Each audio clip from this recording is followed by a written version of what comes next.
बंगाल में बवाल मचा हुआ है। विधानसभा चुनावों को लेकर राजनीतिक दलों में आरोप प्रत्यारोप का दौर चल रहा है।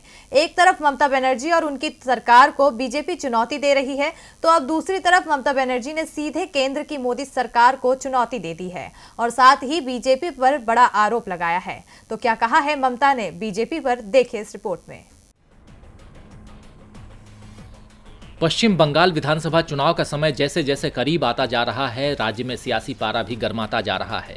चुनाव करीब आते ही बीजेपी ममता सरकार की मुश्किलें बढ़ाने में जुटी है। सियासत की पिच पर टीएमसी को एक तरफ बीजेपी से कड़ी टक्कर मिल रही है, तो दूसरी तरफ उसे पार्टी में उठ रही बगावत को भी शांत करना पड़ रहा है। केंद्र की मोदी सरकार ने भी ममता सरकार के खिलाफ मोर्चा खोल रखा है। नड्डा मामले में मोदी सरकार और ममता बनर्जी आमने सामने आ गए हैं। इसे लेकर मुख्यमंत्री ममता बनर्जी ने मंगलवार को केंद्र सरकार पर बड़ा आरोप लगाया है। ममता ने कहा कि केंद्र सरकार आईपीएस अधिकारियों को अपने अंदर सेवा देने के लिए तलब कर राज्य के अधिकार क्षेत्र में हस्तक्षेप कर रही है। बंगाल की जनता कभी भी बाहरियों के सामने नहीं झुकेगी।